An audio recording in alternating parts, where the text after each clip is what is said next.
नमस्कार दोस्तों, welcome back to our channel. Friends, मैं आप सबका अपने चैनल स्टॉक्स फॉर लाइफ पे बहुत स्वागत करता हूं। Welcome to STFL family. DFL members 20-25 रुपए के भाव में IRFC one of the best share है, क्योंकि एक मोनोपोली का टैग इसमें देखने को मिलता है। दोस्तों, IPO प्राइस की बात की जाए तो उससे ऊपर नहीं गया है, लेकिन दोस्तों एक डिप खाया था 20 रुपये 80 पैसे के बाद। उसके बाद हमने उधर पे MOS लेवल का एक बाई कॉल दिया था। वहां से गाइस 17% IRFC अब दिखाई पड़ रहा है। तो यही होती है MOS की ताकत, मार्जिन ऑफ सेफ्टी की ताकत। तो इसी बीच में न्यूज़ क्या निकल के आ रही है, 21 जून दोस्तों FTSE रसल में इनका नाम शामिल होगा। तो बहुत सारे फंड आने की उम्मीद है। तो कितना फंड आने की उम्मीद है, ऑफकोर्स उससे बाइंग होगी तो IRFC का शेयर प्राइस बूम होगा। और आने वाले कल में आपको पता है कि कोविड के केसेस बहुत कम हो रहे हैं, तो रेलवे के जितने शेयर्स हैं वो आग लगा सकते हैं। तो एनीवेज इसी बीच में दोस्तों IRCTC का share price all time high के आसपास है। और इसी बीच में जल्दी ही मुझे लगता है आने वाले 3 महीने से लेकर 6 महीने तक IRFC की बात की जाए तो वही ब्रेकआउट देगा। तो क्या न्यूज़ निकल के आ रही है उसको कर दूंगा पूरा क्रिस्टल एंड क्लियर, समझने में 1% में दिक्कत नहीं होगी।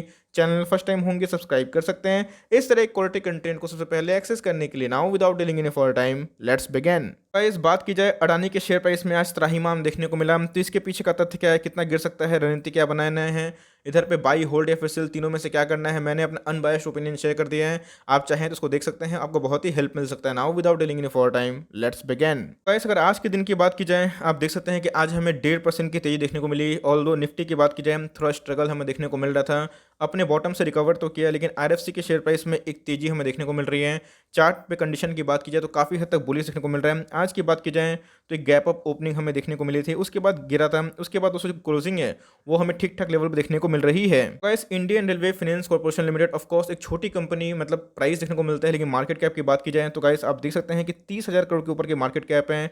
अगर आप देखें डिविडेंड बांटने में कंपनी बहुत ही शानदार है। गाइस, इधर पे एक डिप खाया था, बहुत लोगों ने माल को निकाल दिया, लेकिन मैंने बताया था कि भाई इन्वेस्टमेंट में पेशेंस की आवश्यकता होती है। और आपको अच्छे से याद होगा, मैंने हमेशा दोस्तों आपको MOS की ताकत बताई है। उधर से अगर आप देखें तो IRFC की जो शेयर प्राइस में तकरीबन 17% की तेजी आ गई है। तो कौन बोलता है कि पैसा नहीं बनता है, ऑफकोर्स पैसा बनता है, क्योंकि IRFC की बात की जाए एक मोनोपोली बिजनेस है जो सिर्फ रेलवे को फंड देती है। तो अभी कोरोना वायरस के केसेस बहुत ही कम हो गए हैं, और इसी बीच में जितने कोरोना वायरस के केसेस कम होंगे, रेलवे को एक्सपेंशन करने के लिए पैसों की आवश्यकता होगी। और दोस्तों वो पैसे कौन देंगे, IRFC देंगे। तो आने वाले कल में इनका जो बिजनेस मॉडल है काफ़ी तक सिक्योर्ड है। जीरो NPA है भाई, बहुत ही कम NBFC, इवन कोई NBFC ऐसे नहीं है जिनके NPA नहीं होते हैं, लेकिन दोस्तों एकमात्र NBFC है जिनके कोई भी NPA नहीं होते हैं। ऐसा आप देख सकते हैं कि इधर पे एकदम सीधा आर्टिकल है कि IRFC कॉर्पोरेशन की बात की जाए तो उन्होंने 1994 करोड़, मतलब 2000 करोड़ के आसपास जून में फंड रेज किया है। ऑफकोर्स 20 साल के बॉन्ड के थ्रू ऑफकोर्स इनके बॉन्ड को डाउनग्रेड किया गया था, लेकिन दोस्तों वो तो अपग्रेड डाउनग्रेड होते रहता है। इसी बीच में अगर आपको पता है कि IRFC एक रेलवे को फाइनेंस करने वाली कंपनी है, तो इसी बीच में 2000 करोड़ का फंड जून की बात की जाए आप देख सकते हैं कि जून में ही इन्होंने रेस कर लिया है। बहुत ही पॉजिटिव न्यूज़ हमें देखने को मिल रही है। इनका जो प्लान है 2021 और 22 के फाइनेंशियल ईयर में इनको भाई एक्सेस ₹1 लाख करोड़ का इंफ्रास्ट्रक्चर हो गए, इम्प्लीमेंटेशन हो गए। IRFC की बात की जाए, आपको पता है ये कब भागेंगे, जब आने वाले कल में रेलवे को लेके एक्सपेंशन होगा।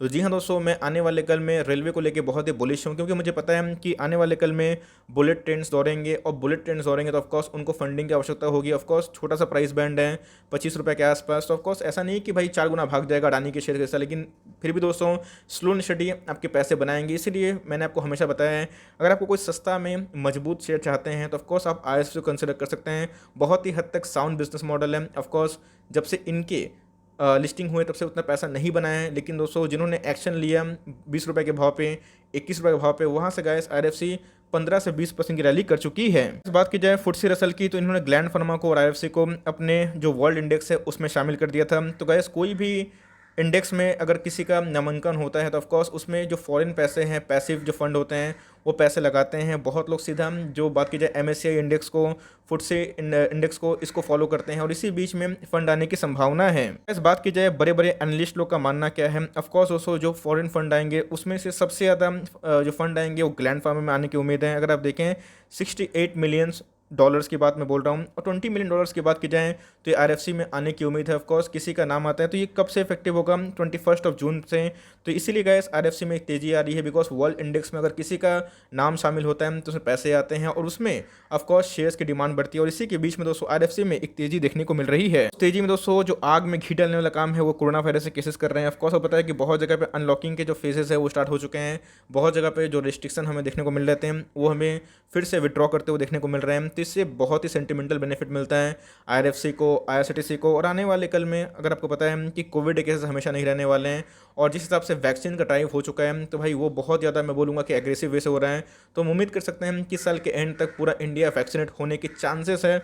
अब इस पे गारंटी कितनी है ये तो भाई गवर्नमेंट जानते हैं, लेकिन इसी बीच में अगर पूरा वैक्सीनेशन का ड्राइव पूरा कंप्लीट होता है तो गाइस आईआरएफसी में एक पॉजिटिव सेंटीमेंट जरूर देखने को मिलेगा। इवन इसमें नहीं बल्कि सारे रेलवे सेक्टर में जरूर देखने को मिलेगा, बिकॉज पिछले एक साल से जो सबसे बैडली हिट सेक्टर है वो टूरिज्म वाला ही सेक्टर है, रेलवे वाला सेक्टर। लेकिन मुझे लगता है कि आने वाले कल में अब एक गेम चेंजिंग इंपैक्ट देखने को मिलेगा। और आईआरएफसी का शेयर प्राइस दोस्तों आपको आने वाले 10 से 15 सालों में कम से कम 10 गुना से 15 गुना होने की उम्मीद मैं लगा के बैठा हूं, क्योंकि आने वाले कल में मुझे पक्का यकीन है कि जिस हिसाब से बुलेट ट्रेन हो रहेंगे, रेलवे को फंड की आवश्यकता होगी और एकमात्र विंडो वही है दोस्तों आईआरएफसी, और यही फंड प्रोवाइड करेंगे और गवर्नमेंट कभी भी इनके फंड को डिले नहीं कर सकते हैं और इनके कोई भी एनपीए होते नहीं है। तो बहुत ही हद तक मैं बोलूंगा कि सिक्योर बिजनेस मॉडल देखने को मिलते हैं। इस पिछले कुछ समय से हमें आईआरएफसी के शेयर में काफ़ी हद तक डिलीवरीज हाई देखने को मिल रही है, करोड़ों करोड़ के शेयर्स की डिलीवरी देखने को मिल रही है।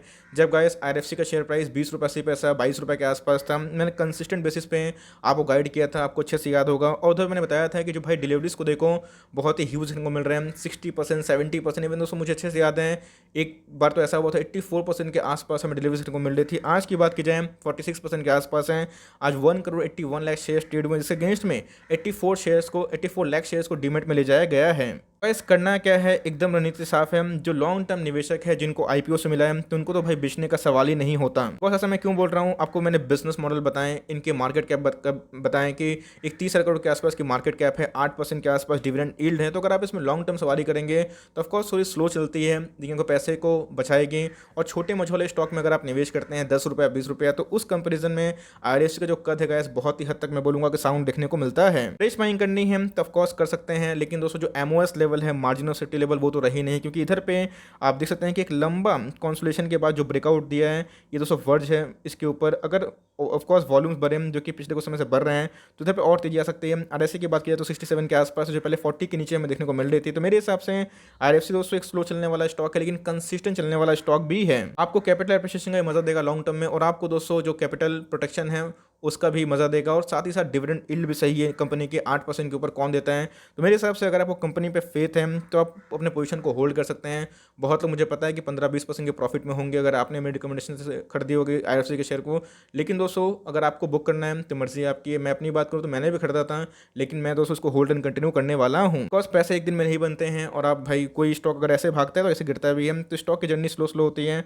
आप देखिएगा स्लो भागते भागते कैसे भागते हैं। तो मेरे हिसाब से आपको जो माइनर फॉल है उससे घबराना नहीं चाहिए। और आने वाले कल में अगर आपको लगता है कि इंडिया की जीडीपी अच्छी होगी, ऑफकोर्स होने के चांसेस हैं। इंडिया के फॉरेक्स रिजर्व की बात की जाए तो 600 यूएसडी बिलियन ये क्रॉस हो चुका है। तो इंडिया में बहुत ही इनफ पोटेंशियल है। मुझे लगता है कि आने वाले कल में इंडियन रेलवेज में भी काफ़ी पोटेंशियल होगी, और जिस हिसाब से आधुनिकीकरण होगा और जिस हिसाब से फिनेंस की आवश्यकता होगी रेलवेज को, यही दोस्तों कंपनी देगी। और इसी कंपनी से दोस्तों हम लोग आने वाले टाइम में अच्छी खासी रिकवरी की उम्मीद भी लगा सकते हैं। बट हाँ, अपने पोर्टफोलियो में 15% 20% का वेटेज मत दीजिएगा। 3% तक दोस्तों ठीक है, बिकॉज छोटी कंपनी है। बात की जाए इनके प्राइस छोटे हैं तो मूवमेंट भी कम होती है, तो उसी हिसाब से अपना एलोकेशन बढ़ाइए।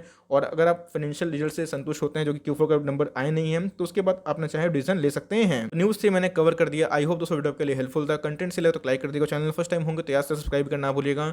फर्दर कोई डाउट उसको ड्रॉप कर सकते हैं। कुछ अगर रिव्यू चाहिए उसका नाम भी ड्रॉप करना भूलिएगा। I would love to make a video on your demand guys. मिलते हैं जल्दी, तब तक के लिए bye. Thanks for listening friends, God bless you all.